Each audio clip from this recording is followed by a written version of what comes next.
All right. This prison. You will not be charged for this call. This call is from Joe. This call will be recorded and subject to monitoring at any time. To accept this call, press 5. To block this call and all future, you may begin speaking now. Edward. Joe Exotic, how are you, sir? Good morning, man. Good morning. Thank you for calling us. The name of your show fits my life perfect. I mean, we had to have you on, you know. We're one of those podcasts that really loves to tell the fucked up stories that don't really get told enough in this country. And while your story has been told a considerable amount, we know that there's a lot of things that the public don't exactly understand.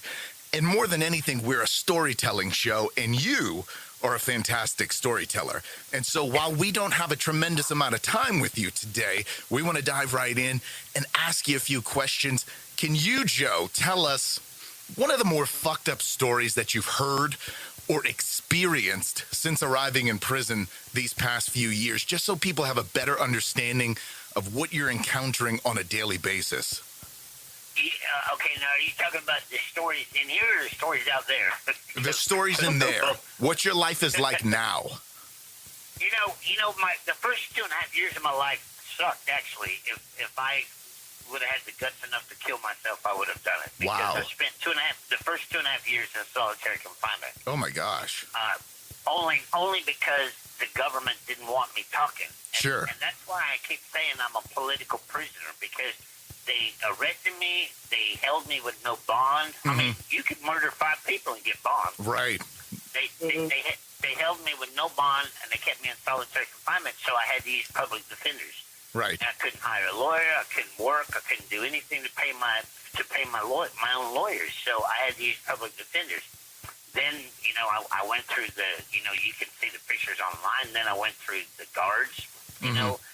Tied me naked in a chair and put me in the shower for so long that the skin came off my arms. Oh, my God. Dude, the first 2.5 years of all of this sucked ass, Yeah. And I came to Fort Worth, and, Fort Worth is more like a college campus. There's no doors, there's no bars, it's dorms. Sure. Real nice track, beautiful landscaping, and then I came down with cancer, and they shipped me to Butner, North Carolina.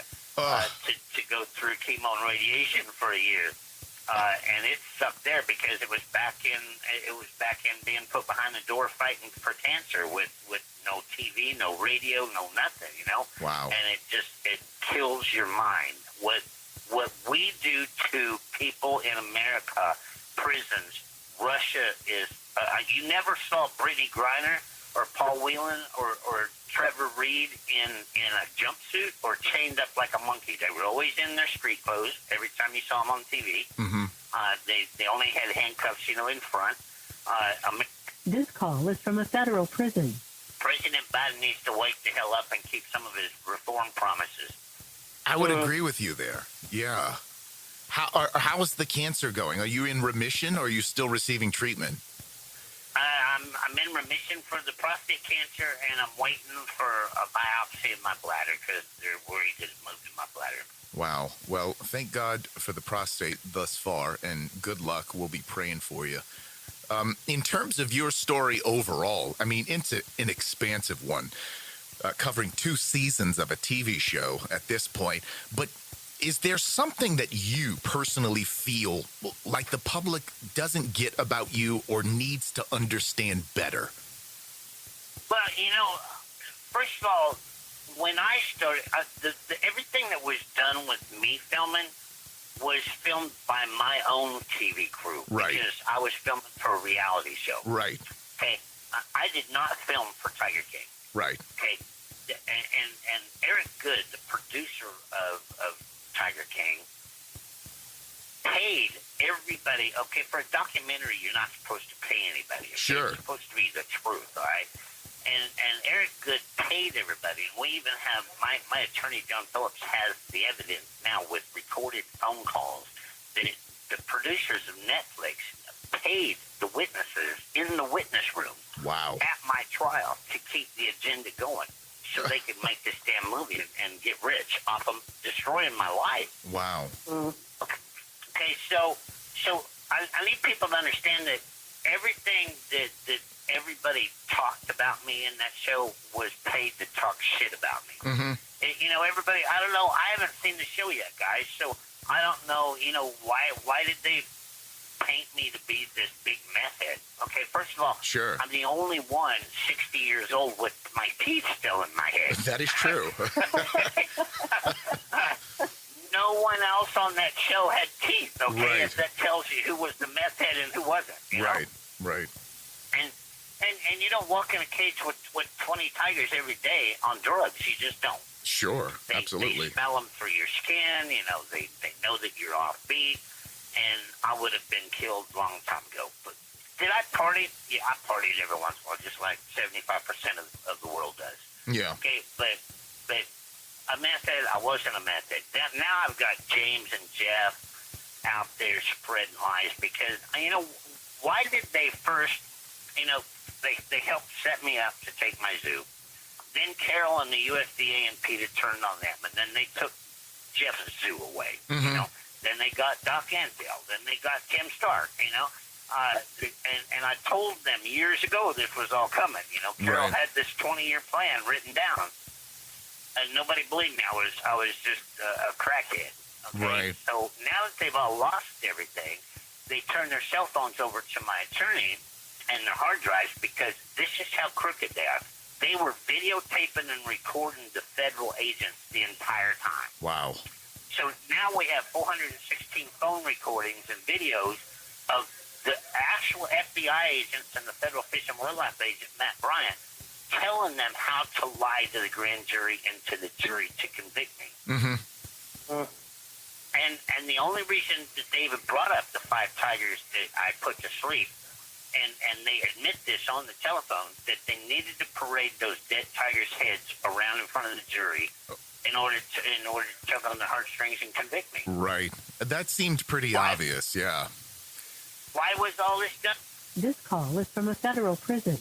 It was done for nothing more than to pass the Big Cat Safety Act for Mm-hmm. Carol Baskin. Sure. Now, obviously your story's not over, and you're still kind of in the throes of this whole thing, but nobody goes through what you've been through without being changed to some extent. How has this experience changed you? When you see as many people die as I've seen die in here, and being close to walking out the door and then die before you even get out the door, you find peace with God, Mm-hmm. Have I forgave everybody? Absolutely. Because I want to go see Travis and Brian and my mom and dad and my brother. Right? Yeah. Am I ever going to forget? Hell no. Okay? Yeah. But when and if I ever walk out of here, my lawyer swears up and down he's going to get me out in the next year if we could ever get this judge to answer on this motion. Because it's been a year now that we filed a motion for a new trial. Yeah. And he won't answer it. Okay. I'm going to walk out of here. I've been offered a world tour to do my concert. I'm going to do that. I'm engaged to an amazing man, Seth Posey in Fort Smith, Arkansas. Mm-hmm. Got a adorable 4-year-old little boy, a mother-in-law, a father-in-law, and brothers and sisters-in-law that absolutely love me. I've never had that in my life. So, like I tell everybody else, I'm going to put a little bit of the crazy on the shelf, and I'm going to go out of here a family man, Am I still going to, do a reality show or have my own talk show as Joe Exotic? Absolutely. Yeah. I'm going to drown myself in being a family man. Okay, I understand. Do you feel like if you were sitting in a room with Carol Baskin today, that you could offer her forgiveness, like legitimate face-to-face? What is it that you think you would say to her? I would have to, because she's batshit crazy. She can't help herself. The woman is insane. Right. She believes her own shit, really. Okay? She came out famous, Dancing on the Stars, and she didn't realize they were using her as a joke. And then that wore out, that she came out as bisexual, and, and that didn't get her enough traction. then she came up in the public and she offered to help give me a pardon with Trump if I told on everybody. Well, that didn't work. So during my resentencing, she's back to a 3-page victim impact statement of how dangerous I am, and I'm going to blow her up. Right. Okay. So then she's back to hating me. Now she's conning the world that Don Lewis is alive. Okay, that got her in the news, but she didn't think that through very far, because if he is alive, she's got to return all that money. Yeah. Yeah. Because she's the one who reported him missing and had him declared dead. Right. Okay, so I would enjoy seeing her hand over $6 million. But that'll never happen because he's dead. He's a tiger turd. Sure. We gotta admit to it. Okay. And now she's trying to convince the world that she's going to sell Big Cat Rescue, which will never happen because she's addicted to money. Right. In all the controversy and the infighting between the two of you, did you ever think maybe I should just sit down and talk to her, try to work this out peacefully? I don't think it's possible because she's that crazy. Yeah. I mean, look at poor Howard. It looks like he hasn't slept with 2 eyes closed since they've been married.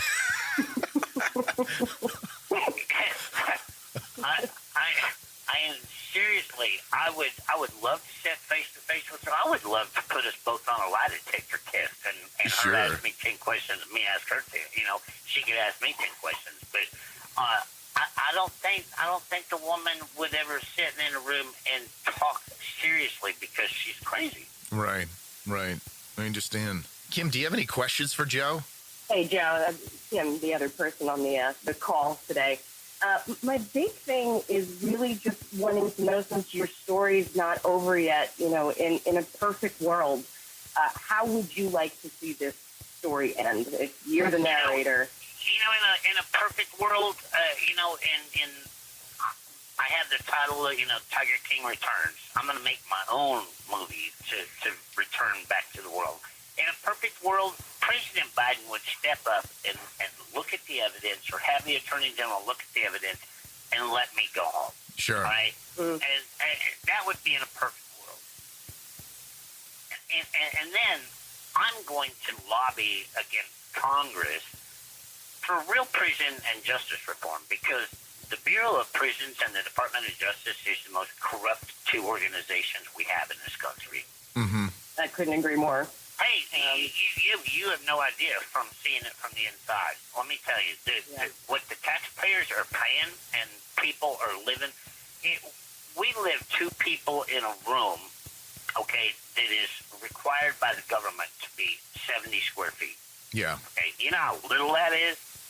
Yeah. Very small. Yeah. Very small. Okay, now a chimpanzee in America has to have 1,000 square feet. Wow. Okay, so we spend more lobbying money and donations to politicians to take better care of animals than we do of human beings. And, you can say all you want about people being in prison, but there's so many innocent people in prison, in federal prison especially, because federal prison convicts you on hearsay. They don't use evidence. Right. So there's probably 30,000 black and brown people in here on ghost dope charges that has never been busted with drugs. It was just they were convicted on hearsay. Somebody's mad at them. The feds used them like they did, Alan Glover and James Garrison against me. They didn't have anything on me other than I admitted that I put 5 tigers to sleep. Right. Right. But there's so many people in here because the Constitution says that you have a right to a fair trial. Mm-hmm. In America, you don't have a right to a fair trial. The minute you ask for a trial, they re-indict you with more charges to punish you for asking for a trial. Right. Because I started out with 1 charge, and I asked for a trial, and they superseded me with 20 more charges. Jeez. And that's what they do to poor people to get them to plea out. Yeah. Oh, you better take 5 or 10 years, or we're going to get you for 30 or 40.